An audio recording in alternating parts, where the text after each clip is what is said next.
Cerdas, cepat, kuat, terampil, dan memiliki temperamen yang mudah berubah, Edmundo lahir sebagai salah satu penyerang terbaik yang dimiliki Brasil.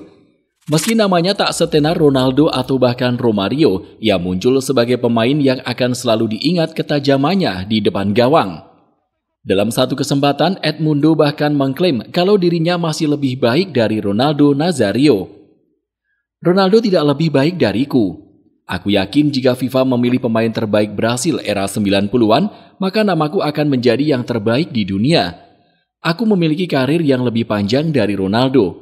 Satu-satunya keuntungan yang dimilikinya adalah popularitas dan citra yang sedikit lebih baik dariku. Selain dikenal sebagai penyerang yang rajin mencetak gol, Edmundo juga akrab dengan banyak sekali kegilaan. Ia merupakan sosok ringan tangan, dekat dengan kontroversi, dan gemar bertikai dengan pelatih. Hal itulah yang membuatnya membenci Italia, sebab menurutnya Italia memiliki kompetisi yang terlalu ketat. Ditambah musimnya di Fiorentina dipenuhi dengan sejumlah masalah.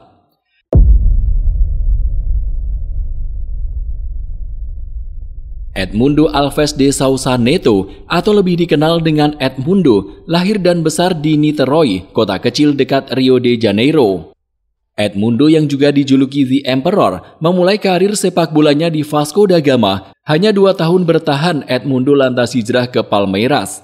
Di sana dia terlibat banyak masalah, termasuk berseteru dengan pelatih Wanderlei Luxemburgo. Edmundo kerap pergi meninggalkan latihan dan menghabiskan malam dengan pesta.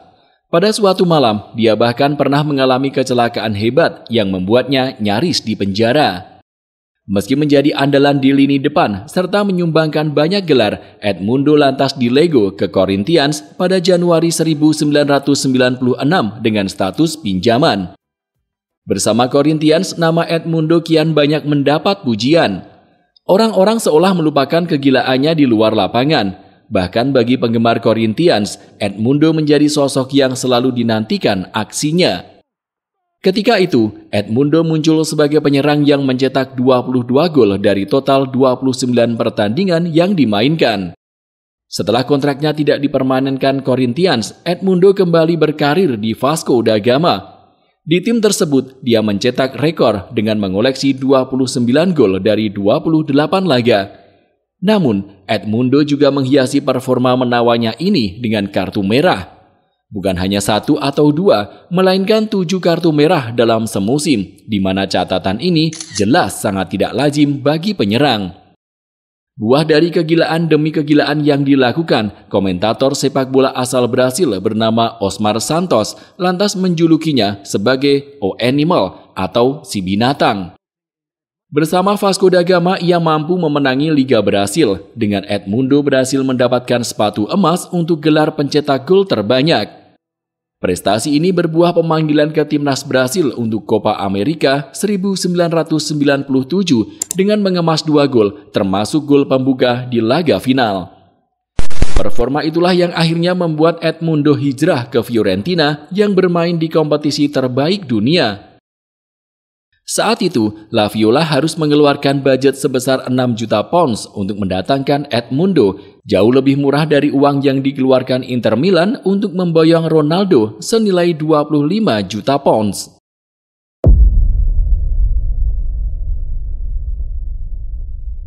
Kedatangan Edmundo di Fiorentina mulanya disambut dengan sangat baik oleh banyak pihak, termasuk Presiden La Viola, Vittorio Cecigori. Ia merasa sangat senang dengan kedatangan Edmundo dan menyebutnya sebagai pemain yang indah seperti kristal dan menakutkan seperti singa. Sayangnya, pengalaman Edmundo di Italia dirusak oleh pelatih Alberto Malesani. Malesani tidak memberi banyak kesempatan buat Edmundo, di mana namanya kalah bersaing dengan bintang seperti Manuel Rui Costa, Luis Oliveira, sampai Gabriel Batistuta. Selain itu, ada juga pemain muda yang sedang bersinar, Domenico Morfeo, di dalam skuad yang sama, sehingga membuat Edmundo tak bisa mendapatkan kesempatan.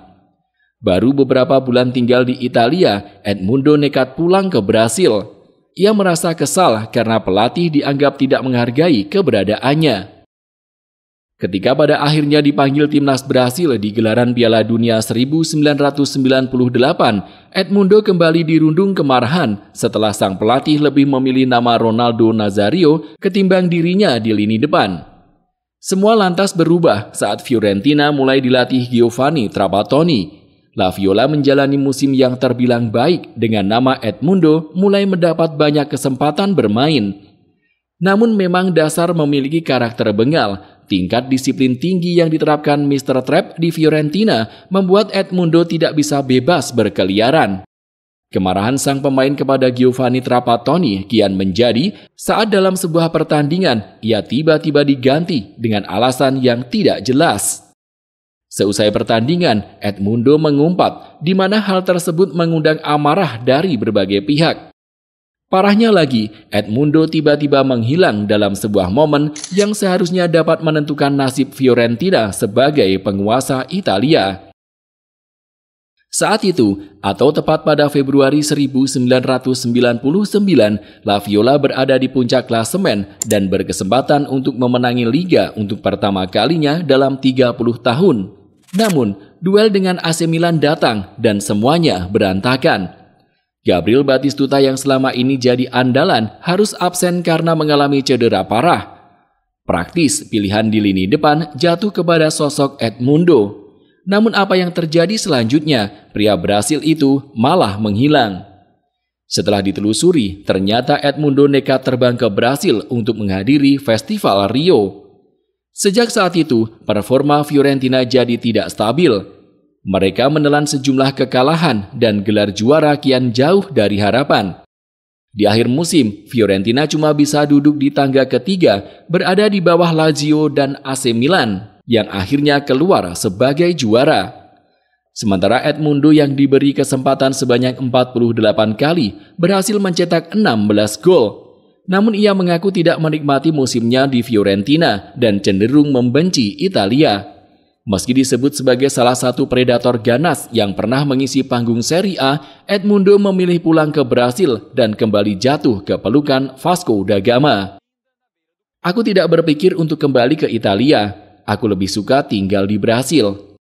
Apa yang telah dilakukan Edmundo di Italia lantas mendapat perhatian dari wartawan senior bernama Giorgio Tosatti. Ia menggambarkan karir Edmundo di Fiorentina sebagai sebuah keegoisan paling besar yang pernah ia lihat dalam 40 tahun. Kegilaan Edmundo sebagai bintang sepak bola memang tak terbantahkan. Setelah pergi dari Fiorentina, karirnya cenderung tidak stabil. Dia berpindah-pindah klub dan sempat berkarir di Jepang bersama Tokyo Verdy hingga Urawa Reds. Pemain yang akhirnya memilih pensiun pada tahun 2009 ini juga memiliki kehidupan yang tak kalah gila di luar lapangan. Ia masih sering berpesta dan mengkonsumsi alkohol.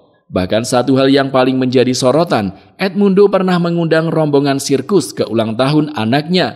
Di sana, dia terlihat tengah mencekoi seekor simpanse dengan bir. Jika kamu suka video ini, silakan klik tombol like dan subscribe channel ini.